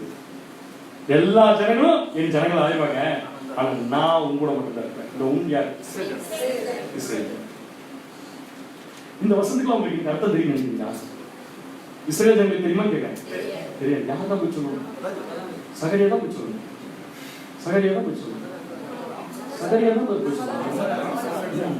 போயிடல ட்ரிப் போலாமா? ஒரு ட்ரிப் போய் சொல்லி பாருங்க. இப்ப ஒரு வீடியோ சமயத்தில் பார்த்து மேசியான்னு சொல்ல அடி விடுது. பரவாயில்ல, ஏதோ போறதுக்கு பிளான் போட்டீங்க, சரி பார்க்கலாம். அடுத்த வாசிங்க. அப்பொழுது சேனைகளின் கர்த்தர் என்னை உன்னிடத்தில் அனுப்பினார் என்று அறிவாய். எல்லா ஜனங்களும் உன்னை தேடி என்ன தேடி வரும்போது நான் யாருங்கிறது நீ என்ன பண்ணிக்குவேன், தெரிஞ்சுக்குவேன். ஸோ அவர் தான் யாருன்னு பார்த்தீங்கன்னா மேசியா. ஸோ இந்த ஜனங்களுக்கு ஒரு ஸ்பெஷல் வாய்ப்பு எப்பொழுதுமே இருக்கு பைபிள். அதாவது பைபிள்ல சபையை பத்தி படிக்கிறப்ப என்ன ஒரு உற்சாகம் வருதோ, திருப்பி சொல்றேன், பைபிள்ல சபையை பத்தி படிக்கிறப்ப எந்த அளவுக்கு நமக்கு உற்சாகம் வருதோ, எங்க வருது வருதோ அதே மாதிரி இஸ்ரேல் ஜனங்களை பத்தி படிச்சா தேவனுடைய அன்பு நல்லா தெரியும். வாசிக்கலாம். இன்னொரு வசனம் 102ஆம் சங்கீதம் 15, 16, 17, 18. 102ஆம் சங்கீதம் 15ஆம் வசனம் முதல். கர்த்தர் சீயோனை கட்டி தமது மகிமையில் வெளிப்படுவார். தம்முடைய மகிமையில் வெளிப்படுவார். திக்கற்றவர்களுடைய ஜெபத்தை அலட்சியம் பண்ணாமல் அவர்கள் விண்ணப்பத்தை அங்கீகரிப்பார். அடுத்தது, அப்பொழுது ஜாதிகள் கர்த்தருடைய நாமத்திற்கும், கம்ப்ளீட் ஜாதிகள் கர்த்தருடைய நாமத்திற்கும், பூமியில் உள்ள ராஜாக்கள் எல்லாரும் உம்முடைய மகிமைக்கும் பயப்படுவார்கள். உம்முடைய மகிமைக்கு என்ன பண்ணுவாங்க? பயப்படுவார்கள். பின் சந்ததிக்காக இது எழுதப்படும். பின் சந்ததிக்காக இது எழுதப்படும். பின் சந்ததி யாருங்க? உலக ஜனங்கள் மட்டும் இல்ல, மாம்சீக இஸ்ரேல் ஜனங்களுக்கும் பொருந்தும், ஆவிக்குரிய இஸ்ரேல் ஜனங்களுக்கு பொருந்தும், உலக ஜனங்களுக்கு பொருந்தும். இந்த சப்ஜெக்ட் 3 பேரும் ரீச்சாகமா இருக்கலாம். ஒண்ணு, மாம்சீக இஸ்ரேல் ஜனங்கள் யார் மூலமா? சகரியா மூலமா. விட்டுருங்க. அடுத்து இரண்டாவது ஆவிக்குரிய இஸ்ரேல் ஜனங்கள். ஆமா, யாரு இந்த சப்ஜெக்ட்? அது விட்டமே. நமக்கு ரீச் ஆயிடுச்சா? ரீச் ஆயிடுச்சு. யார் மூலமா வந்துச்சு? அளவுநூல் பிடித்திருக்கும் புருஷன் மூலமா வந்து. அளவுநூல் பிடித்திருக்கும் புருஷன் யாரு? வந்து சத்துக்கு கிறிஸ்தவம். மூணாவது உலக ஜனங்கள் போய் சேருமா? இப்ப சேராது. எப்ப சேரும்? எல்லா யூதர்களும் மேசியாவை ஏற்றுக்கொள்ளப்பட்டதுக்கு அப்புறம் போய் சேரும். இந்த கான்செப்ட புதிய ஏற்பாட்டில் தெரிவிக்கிறது. நம்ம படிச்ச கான்செப்ட் இல்லையா, கம்ப்ளீட் இஸ்ரேல் ஜனங்களை பத்தின ரட்சிப்பின் திட்டத்தை புதிய ஏற்பாட்டில் தெரிவிக்கிறது. பயங்கர ஆச்சரியமா இருக்கு. அப்போஸ்தலனாகிய பவுலுக்கு எந்த சந்தேகமே கிடையாது. அந்த ஆன்சர் சொல்லிட்டோம்னா மோஸ்ட்லி டிக் மார்க் தான் இருக்கு. ஏன்னா அந்த அளவுக்கு சொல்லி வச்சிருக்காரு. அந்த அளவுக்கு பைபிள் அவருடைய ஆக்கிரமிப்பும் இருக்கு. எங்க சொல்லி வச்சிருக்காரு அதான் முக்கியமான பாயிண்ட். ட்ரூத் தெரியுமா உங்களுக்கு? என்னங்க இஸ்ரேல் ஜனங்க தாங்க அப்படின்னு சொல்லிருக்காரு. ரோமர் கரெக்ட். ரோமர் 12வது அதிகாரம் 1ஆம் வசனம். ரோமர் 11:26. ரோமர் 11ஆம் அதிகாரம் 26ஆம் வசனம். இந்த பிரகாரம் இஸ்ரவேலர் எல்லாரும் ரட்சிக்கப்படுவார்கள். எந்த பிரகாரம்? 40 நிமிஷம் பார்த்தோம்ல, அந்த பிரகாரம் இஸ்ரவேல் எல்லாரும் என்ன பண்ணப்படுவாங்க? ரட்சிக்கப்படுவார்கள். மீட்கிறவர் சீயோனிலிருந்து வந்து. அது யாரு? மிகாயேல் சொன்னா நம்ம ஆண்டவராகிய இயேசு கிறிஸ்து. அவர் மட்டுமா? அவர் மட்டும் இல்ல, சகரியாவுக்கு இதுல பங்கு இருக்கு, சபைக்கும் இதுல பங்கு இருக்கு. மீட்கிறவர் சீயோனிலிருந்து வந்து அவபக்தியை யாக்கோபை விட்டு விலக்குவார். சோ யாக்கோபுக்கு இப்பொழுது இருக்கும் அவபக்தி என்ன? மேசியாவை அவர்கள் என்ன பண்ணல? ஏற்றுக்கொள்ள அவபக்தியை விலக்குவார். எனக்கு இன்னும் ஒரு சந்தேகம் வருதுன்னா, ஒரு தடவை தேவன் சொல்லிட்டாரு, இந்த ஜனங்க ஒரு தடவை கூட அதுக்கு ஏற்ற மாதிரி நடந்துக்கல. ஆனாலும் தேவன் விடுறதா? நான் சொல்றது புரிஞ்சு உங்களுக்கு? ஒரு தடவை சொல்லிட்டாரு, இந்த ஜனங்க ஒரு தடவை கூட அதுக்கு ஏற்ற மாதிரி நடந்துக்கல. ஆனா தேவன் ஒரு தடவை சொல்லிட்டாருக்காக இப்போ வரைக்கும் கொடுக்குறது. அதைத்தான் அப்போஸ்தலன் பவுல் சொல்றாரு ரோமர் 11:29. தேவனுடைய கிருபை வரங்கள் அவர்களை எவர்களை ஆபிரகாமுடைய சந்ததி இருப்பாங்க, அவர்களை அழைத்த அழைப்பும் என்ன புரிஞ்சுக்க தெரியுமா? நான் சொல்லிட்டேன் ஆபிரகாம் என்ன சொல்லி, உன் சந்ததியை வானத்து நட்சத்திரம் கடற்கரை போல பெருக பண்ணுவேன். கண்டிப்பா பூமியில் இருக்கிற எல்லா ஜனங்களும் உன்னை வச்சுதான் என்ன ஆசீர்வாதம். அந்த ஆசீர்வாதம் உலக ஜனங்களுக்கு இஸ்ரேல் ஜனங்கள் மூலமா போகத்தான் போகுது. எப்பன்னு கேட்டா, மகா உபத்திரவ காலத்தில் இருப்பாங்க, அவர்கள் மேசியாவை ஏற்றுக்கொள்ளக்கூடிய காலம் வரும்போது கண்டிப்பா போகுது. சரிங்களா? சோ இந்த பாடத்தில் நமக்கு என்ன பாடம்? இல்ல இந்த பாடம் நமக்கு பாடமா இருக்கணும்னு நீங்க விரும்புறீங்களா? இந்த பாடம் நமக்கு பாடமா இருக்கும் விரும்புறமா விட்டுறலாம். ரெண்டு கம்பேரிசன் பார்க்கலாம். ஒண்ணு, அன்னைக்கு ஆலயம் கட்டிட்டு இருந்த பழைய ஏற்பாட்டு காலத்துல இருந்து இஸ்ரேல் ஜனங்கள். ரெண்டாவது, இன்னைக்கு கட்ட போற இஸ்ரேல் ஜனங்கள். மூணாவது, கட்டி கொண்டிருக்கும் இஸ்ரேல் ஜனங்கள், ஆவிக்குரிய இஸ்ரேல் ஜனங்கள். அவங்களுக்கு கண்டிப்பா என்ன இருக்கிறது? பாடம். அப்ப நம்ம என்ன ஆலயமா? நம்ம ஆலயம் தானே. எப்பேற்பட்ட ஆலயம்? நம்ம கூட்டி வச்சிருக்கிற ஆலயமா, கூட்டாம இருக்கிற ஆலயமா, சுத்தமா இருக்கிற ஆலயமா?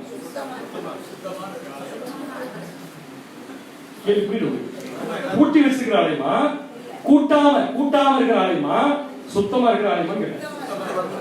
பதில் வருது. அப்படின்னு உள்ள என்ன இருக்கணும்? சுத்தமாகி கொண்டே இருக்கிற ஆலயம் சொல்லக்கூடாது. ஒரு கோயில் இருக்கு, அது பாலடிச்சு கிடக்குது, ரோட்ல போற அதையும் என்னதான் சொல்லுவாங்க? கோயில் சொல்லுவாங்க. நாம எந்த மாதிரி கோயில் கேட்கணும்? சுத்தம். எவ்வளவு பர்சன்டேஜ் சுத்தம்?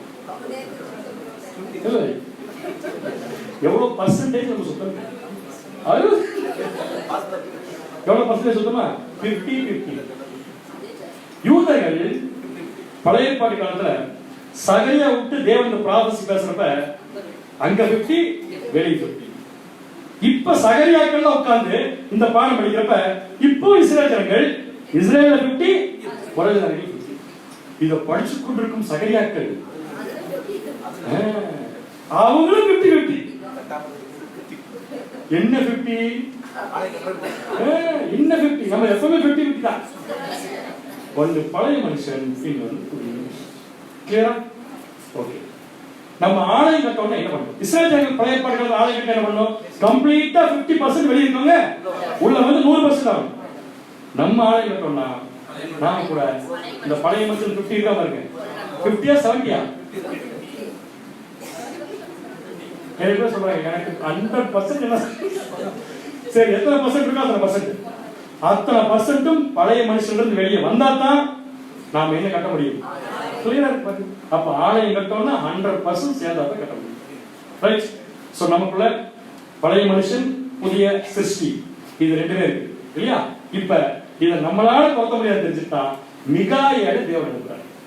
மிகாயேல் என்ன பண்றாரு? இந்த 50 ஒண்ணு பண்ணல. எந்த 50? ஆலயம் கட்டி இருக்கிற 50 ஒண்ணு பண்ணல. சோ நம்மளுடைய புதிய மனுஷன் ஒண்ணு பண்ண வேண்டிய அவசியம் இல்ல. ஆனா பழைய மனுஷன் இருக்கா பாருங்க, அவனை புடிச்சு தரம் எடுத்து வந்து ஆலயத்தை கட்டுறது. இந்த வேலை யார் பழைய ஏற்பாட்டுல சார்ஜ் எடுத்தா? மிகாயேல். இப்ப யார் சார்ஜ் எடுத்துக்கிறா? நம்முடைய ஆண்டவராகிய இயேசு. இந்த அவசியம் இப்ப நம்ம கரெக்டா பொறுத்து பாருங்க. படிச்சு பாருங்க. சகரியா 2:9. சகரியா 2ஆம் அதிகாரம் 9ஆம் வசனம். இதோ நான் என் கையை அவர்களுக்கு விரோதமாக அசைப்பேன். அவர்களுக்கு விரோதமாக என்ன பண்ணுவேன்? அசைப்பேன். இப்ப எவர்களுக்கு விரோதமா சொல்லுங்க? நம்முடைய பழைய மனுஷனுக்கு விரோதமா இயேசுக்கு என்ன பண்றாரு? கை அசைக்கிறாரு. கை அசைச்சா என்ன தெரியுமா? பழைய மனுஷன் என்ன பண்ணுவான்? அதாவது யார வந்து கொள்ளை அடிச்சாங்களோ, யார வச்சு கொள்ளை அடிச்சாங்களோ அவங்கள வச்சே கொள்ளுவாரு. இப்ப நம்முடைய பழைய மனுஷனை இயேசு கிறிஸ்து எதை வச்சு கொள்வாரு? புதிய மனுஷனை புடிச்சு வச்சிருப்பாருங்க. அந்த பழைய மனுஷனை புது சிருஷ்டியை வச்சே கொள்ளுவார். புது சிருஷ்டினா பழைய மனுஷன் கொள்ளணும். மாறிதான் நடக்கிறார். அதனால் தங்கள் அடிமைகளுக்கு அவர்கள் கொள்ளையாவார்கள். அப்பொழுது சேனைகளின் கர்த்தரை அனுப்பார் என்று அறிவி. மிகாயேல் இந்த வேலையை யாரை வச்சு செய்வார்? டைரக்டா நம்முடைய பழைய மனுஷனை நம்ம எடுத்து போறதுக்கு மிகாயேல் தான் நமக்கு பலம். நம்முடைய ஆண்டவராகிய இயேசு கிறிஸ்து 2ஆம் வருகை. கரெக்ட். அவர் டைரக்டா பண்ண முடியாது. எதை வச்சு பண்ண போறாரு? எருசலேமை அழைப்பாரு. எருசலேம் அழைக்கோத்த வந்ததுனால இது ஸ்டார்ட் ஆச்சு. எதை வச்சு பண்ணுவாரு? தேவனுடைய தீர்க்கதரிசனம் பழைய ஏற்பாட்டுல. இப்ப இயேசு கிறிஸ்து பண்ண போறது தேவனுடைய தீர்க்க தரிசன வசனம். தீர்க்க தரிசன வசனம். தீர்க்க தரிசன வசனம். அப்ப நமக்கு அளவு நூல் பிடித்திருக்கும் புருஷன் யார்? தீர்க்க தரிசன வசனம். இப்ப அடுத்த கேள்வி, தீர்க்க தரிசன வசனம் நம்முடைய பழைய மனுஷனை கொள்ற பவர்ஃபுல்லா இருக்கா? தீர்க்க தரிசன வசனத்துக்கு நம்முடைய பழைய மனுஷனை கொள்ற பவர் இருக்கா? இருக்கு. எக்ஸாம்பிள் சொல்லுங்க. ஏதாவது தீர்க்க தரிசன வசனம். இருபுறம் கருப்புள்ள பட்டயம். பரவாயில்ல. வசனம் வந்து எப்படி பார்த்து இந்த பக்கம் குத்தி அந்த பக்கம் எடுக்கலாம். ஆமா, ஒண்ணுமே நுழைய நேரத்துல கூட வசனம் என்ன பண்ணிடும்? நுழைஞ்சது. கரெக்ட். பட் பழைய மனுஷன் நுழைஞ்சிருக்கேன் இங்க. நான் கேட்கறது, அதை படிச்சா, தீர்க்க தரிசனத்தை படிச்சா தானே படிச்சா நம்முடைய பழைய மனுஷன் செத்துரும்.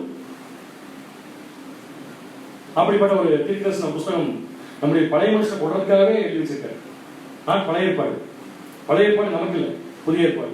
புதிய ஏற்பாட்டுல நம்முடைய பழைய மனுஷனை அழிப்பதற்காக இயேசு கிறிஸ்து ஏற்படுத்தி வைத்திருக்கும் வாசிங்க. வெளிப்படுத்தின விசேஷம் 1:3. வெளிப்படுத்தல் 1ஆம் அதிகாரம் 3ஆம் வசனம். இப்போ நம்ம 50-50 பார்க்கலாமா? வாசிங்க. இந்த தீர்க்க தரிசன வசனங்களை வாசிக்கிறோம். முதல்ல என்ன பண்ணணும்? வாசிக்கணும். வாசிக்கணும் முதல்ல என்ன பண்ணணும்? பைபிள் எடுக்கணும். கரெக்ட், சரியானது. வாசிக்கணும் முதல்ல என்ன பண்ணணும்? பைபிள் எடுக்கணும். ஆனா வெளிப்படுத்தின விசேஷம் எடுத்தாலே யாருக்கு எப்படி தான் இருப்பாரு? பயமா இருக்கு. அதை வாசிக்கிறவனும் அடுத்தது கேட்கிறவனும் இதில் எழுதி இருக்கிறவர்களை கை கொள்கிறவர்களும் பாக்கியவான்கள். என்ன பண்ணணும்? எதை? அந்த தீர்க்கதரிசனத்தை எழுதி இருக்கிறது கை கொள்றவன் தான் யாருன்னு பாத்தீங்கன்னா இல்லையா? நம்ம எந்த கால சபை? அப்ப 7ஆம் கால சபைக்கு இந்த வசனம் பொருத்தம் இல்ல. நம்ம கை கொள்றோமா இல்லைன்னு கேட்கிறேன். நீங்க ரொம்ப நேரம் கேட்கறதுனால ஒரு வழியை என்ன முடிவு பண்ணிட்டோம். ஆமா, கை கொள்றோம். அப்படியா? கை கொள்றோமா இல்லையா? கை கொண்டா நம்ம 50-50 இருக்கக்கூடாது. எவ்வளவு இருக்கணும்? 100. நம்ம 50-50 இருக்கணும். என்ன அழகா இயேசு சொல்லி வச்சிருக்காரு பாருங்க. மூன்றாம் அதிகாரம் 15ஆம் வசனம். உன் கிரியைகளை அறிந்திருக்கிறேன். இப்படி சொல்லும்போது பக்கு அடிச்சுட்டு சொல்றாரு. உன்னை பத்தி எனக்கு நல்லா தெரியும். நீ குளிரும் அல்ல அனலும் அல்ல. எத்தனை பர்சன்டேஜ்? 50-50. குளிரும் கிடையாது, அனலும் கிடையாது. நீ குளிராயாவது அனலாயாவது இருந்தால் அங்கே போயிரு இல்லைன்னா ஒட்டு மொத்தமா இங்க இருக்கு. இந்த பழைய மனுஷன் புது சிசி வச்சு சொன்னா வாழ முடியாதுப்பா. நீ இருந்தாலும் என்னால ஜீவிக்க முடியாது. என்ன பண்ணிடாதீங்க. வாசி அடுத்து. இப்படி நீ குளிருமின்றி அனலுமின்றி வெதுவெதுப்பாய் இருக்கிறபடினால் உன்னை என் வாயில் நின்று வாந்தி பண்ணி போடுவேன். நீ நிர்பாக்கியம் உள்ளவனும். அதாவது கம்ப்ளீட் குறைகள் நமக்கு என்ன இருக்குங்கிறத சரியா சொல்ற தீர்க்கதரிசன புஸ்தகம் வெளிப்படுத்தின விசேஷம். நீ நிர்பாக்கியம் உள்ளவனும் பரிதவிக்கப்படத்தக்கவனும். இதுக்குள்ள விளக்க மாத்த ஏற்கனவே நம்ம அதனால இங்க பார்க்க போறது. அடுத்து நெக்ஸ்ட். தரித்திரனும். பயங்கரமான தரித்திரம் நம்மதான். குருடனும். ஒண்ணுமே தெரியாது. பயங்கரமான குருடன். அடுத்து. நிர்வாணியமாய் இருக்கிறதை அறியாமல். ஒரு Dress கிடையாது. அப்படியே இருக்கிறது உங்களுக்கு தெரியாம நான் ஐஸ்வர்யவான் என்று. அப்படின்னா 7ஆம் கால சபை எதில் வல்லவர்கள்? எதில் வல்லவர்கள்? ஒண்ணுமே இருக்காது. ஆனா எல்லாமே இருக்கிற மாதிரி அதுக்கு 50-50. திரவிய சம்பன்னன் என்றும் எனக்கு ஒரு குறைவும் இல்லை என்றும் சொல்கிறபடியாக சொல்லுவோம். எங்களுக்கு ஒரு குறைவும் இல்லை. என்கிட்ட ஒரு குறையும் இல்லை. யாராவது நம்ம பத்தி ஏதாவது சொன்னா நமக்கு என்ன வருது? ஒரே மாதிரி சொல்றீங்க. யாராவது நம்ம பத்தி ஏதாவது சொன்னா நமக்கு என்ன வருது? கோபம் வருது. அவர் ஓப்பனா சொல்லிட்டாரு, புது மனுஷன் வேலை செய்யுது சொல்லிட்டாரு ஓப்பனா, என்னதான் எங்களுக்கு கண்டிப்பா கோபம் வருது. ஸோ கோபம் வர தப்பு இல்லை, அந்த கோபத்தை கண்ட்ரோல் பண்றோமா இல்லையாங்கிறது தான் அந்த இடத்துல கேள்வி. அடுத்தது, நான் நீ ஐஸ்வர்யவான் ஆகும்படிக்கு நெருப்பிலே புடமிடப்பட்ட பொன்னையும் ஒரு நிர்வாணமாகி அவலட்சணம் தோன்றாதபடிக்கு நீ உடுத்திக் கொள்வதற்கு வெண் வஸ்திரங்களை வாங்கி என்ன கண்டிஷன் இருக்க உனக்கே தெரியல, நீ இந்த கண்டிஷன்ல இருக்கீங்க. உன்னுடைய கண்டிஷனை சேஞ்ச் பண்றதுக்கு நான் என்னெல்லாம் கொடுத்துருக்கேன், இது எல்லாமே ரெவலேஷன் புத்தகத்துல இருக்கு. அப்ப வசனங்கள் எவ்வளவு பவர்ஃபுல்ங்கிறத நம்ம எதை வச்சு கண்டுபிடிக்கலாம்னா நம்முடைய பழைய மனுஷனை எந்த அளவுக்கு அழிக்கிறோங்கிறத வச்சு தான் கண்டுபிடிக்கணும். நம்ம ஏற்கனவே பார்க்க முடியாது, நம்முடைய வளர்ச்சி எந்த அளவுக்கு இருக்கோ அந்த அளவுக்கு நம்ம எல்லாத்தையுமே ஏற்றுக்குவோம். நம்முடைய வளர்ச்சி எந்த அளவுக்கு இருக்கோ அந்த அளவுக்கு எல்லாத்தையுமே ஏற்றுக்குவோம். எல்லாத்தையும் சத்தியம் சொல்ற பிரகாரம் ஏற்றுக்கோம்னா கண்டிப்பா சத்தியத்துல வளர்ச்சி தேவை. அந்த வளர்ச்சி இல்லாதவர்கள் தான் அந்த மெச்சூரிட்டி காண்பிக்க முடியாது. இப்ப கிளியரா சொல்றது வசனம் இயேசு கிறிஸ்து மூலமா நமக்கு கிடைச்ச வசனம். வாசிக்கலாம் பாருங்க, 1 தெசலோனிக்கே 3ஆம் அதிகாரம் 15 மட்டும் வாசிக்கலாம் போதும். கரெக்ட். 1 தெசலோனிக்கே 3:13 சாரி 1 தெசலோனிக்கே 3ஆம் அதிகாரம் 13ஆம் வசனம் கரெக்ட்டா? ஆகையால் நீங்கள் தேவ வசனத்தை எங்களாலே கேள்விப்பட்டு ஏற்றுக்கொண்ட போது, அதாவது இந்த சப்ஜெக்ட்ல யாரு தேவ வசனம், இந்த சப்ஜெக்ட்ல தேவ வசனம் நமக்கு யாருன்னு கேட்டேன், அளவு நூல் பிடித்திருக்கும் புருஷன் ஏற்றுக்கொண்ட போது அதை மனுஷர் வசனமாக ஏற்றுக்கொள்ளாமல் தேவ வசனமாகவே ஏற்றுக்கொண்டதினாலே நாங்கள் இடைவிடாமல் தேவனுக்கு ஸ்தோத்திரம் செலுத்துகிறோம். இடைவிடாமல் தேவனுக்கு, அப்ப அப்போஸ்தலருடைய வேண்டுதல் அதுதான், உங்களுக்குள்ள நாங்க சொல்ற வசனம் கிரியை செய்யும், அதுக்காக நாங்க தேவனை வேண்டிக்கிறோம். அது மெய்யாகவே தேவ வசனம் தான், விசுவாசிக்கிற உங்களுக்குள்ளே அது பலனும் செய்கிறது. கடைசி வார்த்தை முக்கியமான பலன். அப்ப நமக்கு என்ன பலன்? நமக்கு என்ன பலன்? வசனம் தான். ஏன் நமக்குள்ள பலசாலியா இருக்காத பழைய மனுஷன், அவனை அழிக்கிற பலம் எதுக்கு இருக்கு பாத்தீங்கன்னா தேவனுடைய வசனம். அடுத்தது எந்த வேலையா தான் முடிச்சு வசனம். ஏசாயா 2ஆம் அதிகாரம் 13ஆம் வசனம், 1 தெசலோனிக்கே 2ஆம் அதிகாரம் 13ஆம் வசனம். ஓகே, இப்ப வாசிக்க போறது ஏசாயா 55ஆம் அதிகாரம் 10-11 வாசிங்க. ஏசாயா 55ஆம் அதிகாரம் 10-11 வசனங்கள். மாரியும் உரைத்த மழையும் வானத்திலிருந்து இறங்கி அவ்விடத்துக்கு திரும்பாமல் பூமியை நனைத்து அதை முளை கிளம்பி விளையும்படி செய்து விதைக்கிறவனுக்கு விதையையும் புசிக்கிறவனுக்கு ஆகாரத்தையும் கொடுக்கிறது. ஒரே ஒரு மழை அங்க அனுப்புறேன், அது என்ன பண்ண தெரியுமா, எனக்கு வேணுங்கிறது கொடுக்குது, உங்களுக்கு வேணுங்கிறது கொடுக்குது. அந்த மாதிரி அப்படியே என் வாயிலிருந்து புறப்படும் வசனமும் என்ன நோக்கத்துக்காக அனுப்புறனோ அதை நான் அனுப்பும் வசனம் செஞ்சுட்டு தான் வரும். அந்த அளவுக்கு பவர்ஃபுல் வசனம். அது வெறுமையால் என்னிடத்திற்கு திரும்பாமல் அது நான் விரும்புகிறதை செய்து நான் அதை அனுப்பின காரியமாகும்படி வாய். Okay right. Last question. நம்முடைய ஆண்டவராகிய இயேசு கிறிஸ்து நமக்கு இப்ப மிகாயில், அவர் நம்முடைய பழைய மனுஷனை அழிக்கிறதுக்கு என்ன கொண்டு வந்திருக்கார்? வசனம். அதுக்கு வசனம் சொல்லுங்க, அதுக்கு வசனம் சொல்லுங்க. இவ்வளவு நேரம் வசனத்துடைய ஸ்பெஷாலிட்டி படிச்சோம், தீர்க்கதரிசன புத்தகத்துடைய ஸ்பெஷாலிட்டி படிச்சோம்.